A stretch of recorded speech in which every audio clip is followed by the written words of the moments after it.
Sniping is a major part of the Call of Duty experience. Everybody has their own favorite sniper rifle in every single game, but which snipers are nobody's favorite?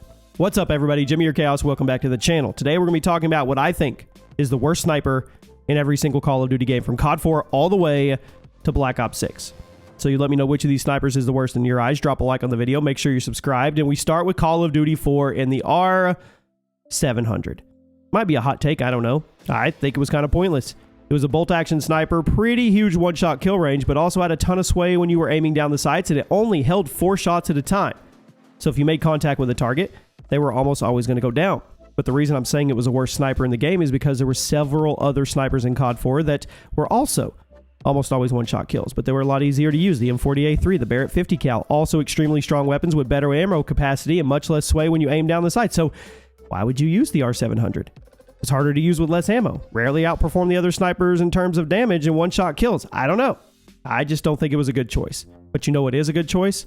Do me a favor. Click that link at the top of the description and get over and subscribe to Chaos Let's Plays. Help me get to 1,000 subscribers. We're almost there. We're playing GTA 5 full playthrough. We're playing Warhammer Space Marine 2. And we're about to kick off some new games. I would love to see you guys over there as well as over here. And get in the comments over there too so I can respond to you.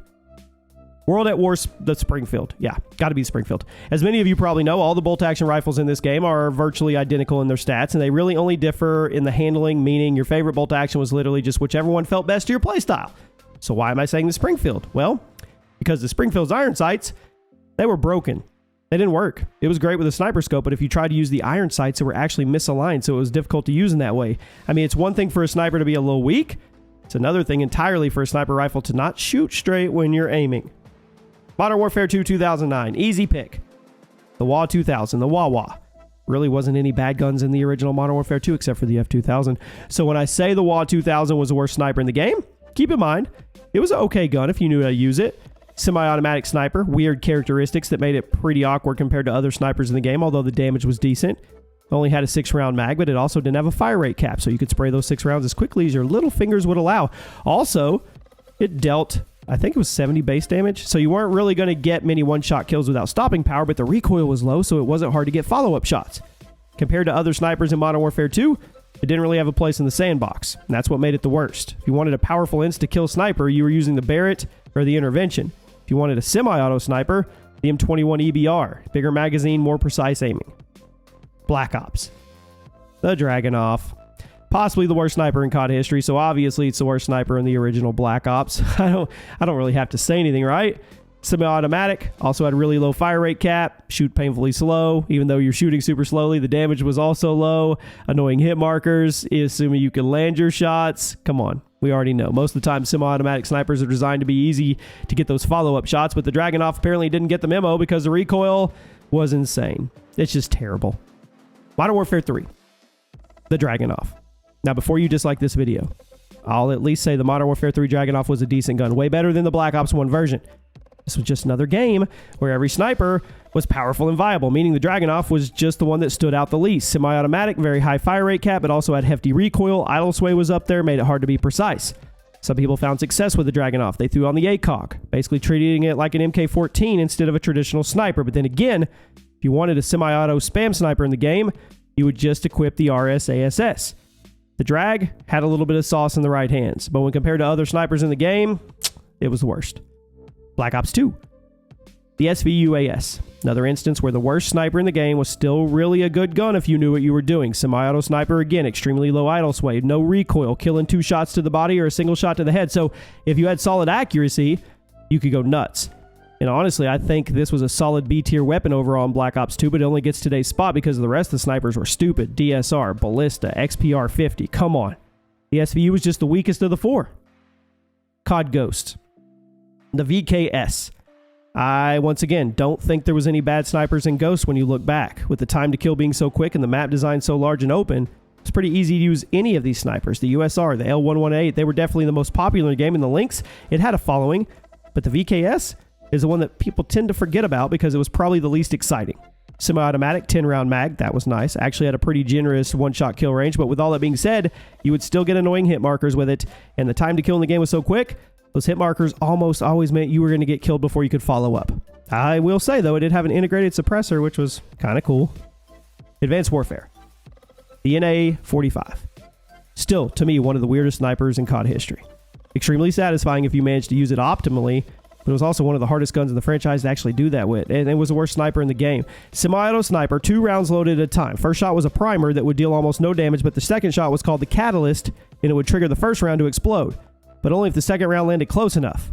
Did you follow that? So basically, an explosive sniper that would only explode if you hit the target twice, and this was a game where everybody had jetpacks and they were constantly bunny hopping around the map, so hitting one shot was hard enough. Again, super satisfying if you managed to pull it off, but hardly anybody was able to do it, so in practice it was kind of trash. Cool idea, worst in class. Black Ops 3, easy pick. Dragoon, one of the worst snipers in COD history. The fact that it was in a jetpack COD game with no aim assist on the snipers made it worse. This was meant to be a throwback sniper with clunky handling and high damage, kind of like a bolt-action sniper from COD 4 in the original Black Ops. But when the game played as quickly as Black Ops 3 did, sniping was already difficult. The gun quickly became borderline useless. Fire rate was low. Zoom on the scope was annoying. You had to load every bullet individually, which no other sniper in the game required you to do. And you weren't even promised a one-shot kill.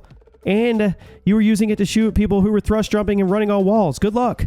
Arguably a bottom 5 sniper in COD history. Definitely the worst sniper in Black Ops 3. It was between this and the RSA interdiction, but at least that gun had decent ammo capacity and a relatively quick reload animation. The Dragoon was bad. Infinite Warfare. The DMR-1. Meant to be the futuristic version of the M1 Garand, which is a little strange since the M1 Garand was actually in the classic category, but okay. What's extra strange was the fact that the M1 Garand was basically just a buff version of the DMR-1 because it was awkward. It was inconsistent. It wasn't fun to use, especially in a jetpack game. Infinite Warfare had almost no sniping community because of how frustrating the sniping mechanics were, but the DMR-1 made it even more annoying.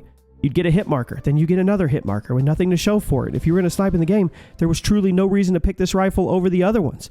If you want a sniper, use a real sniper. If you want a semi-auto rifle, just use a better semi-auto rifle. COD World War II. The Carabin. Starting sniper, also the worst. Semi-automatic, killing 2 shots to the body, 1 to the head. Pretty standard for Call of Duty, but honestly, it wasn't even that bad of a weapon with the sheer number of snipers in the game. It had to be at the bottom of the pack. Once the DLC started flowing for COD World War II, there was a whopping 12 sniper rifles, and basically all of them were more consistent or more appealing than this one. Sure, if you managed to make it work, if you liked it, but I say it was the bottom. Black Ops 4. The Vendetta. Raise your hand if you don't remember this.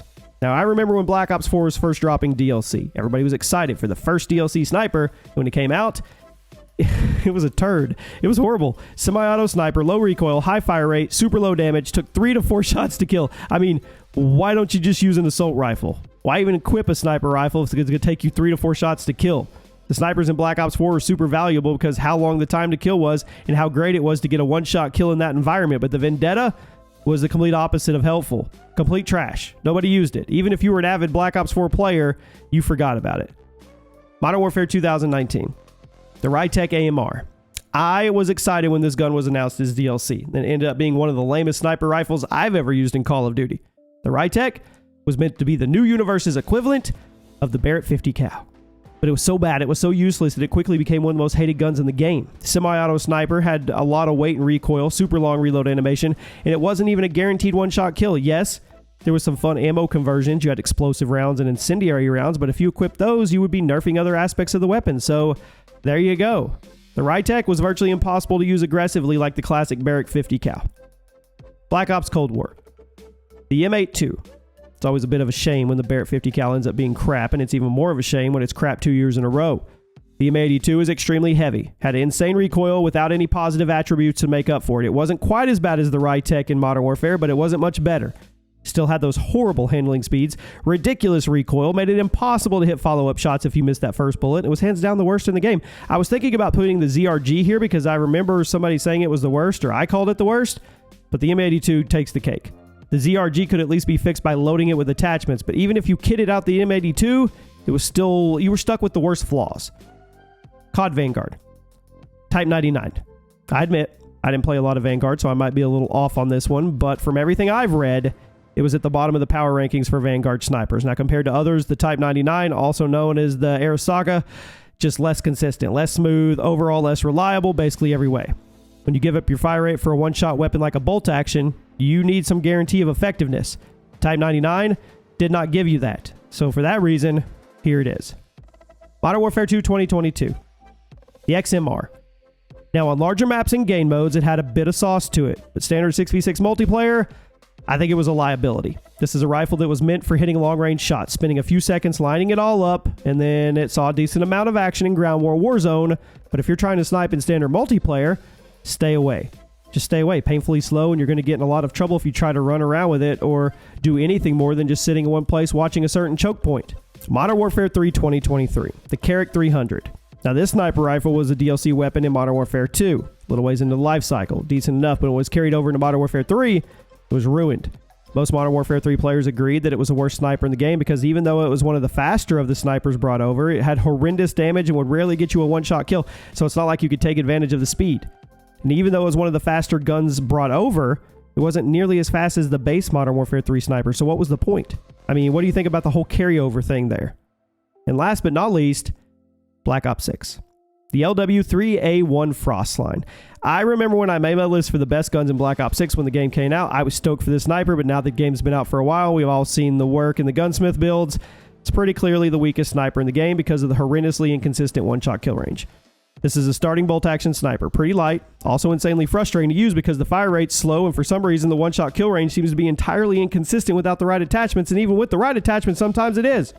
Few things are more annoying than lining up your shot, hitting someone in the stomach, getting a hit marker, and then having to wait a year and a half for your character to chamber in the next round, at which point you're already dead because the person you were shooting hit you 10 times with an XM4 before you could shoot back. The LW3 is totally outclassed by the other bolt-action sniper as well as the AMR. I'd honestly rather use the SVD because at least that sniper has a better fire rate for follow-up shots. This thing sucks. I honestly regret calling it the best sniper in the game when the game came out. It's a classic example of a gun that everyone was using when the game dropped because everyone had access to it, but as soon as they started playing around with guns that unlocked later in progression, we realized how bad it was in comparison. There you have it, my friends. Let me know where I got it right. Let me know where I got it wrong, and I'll see you soon.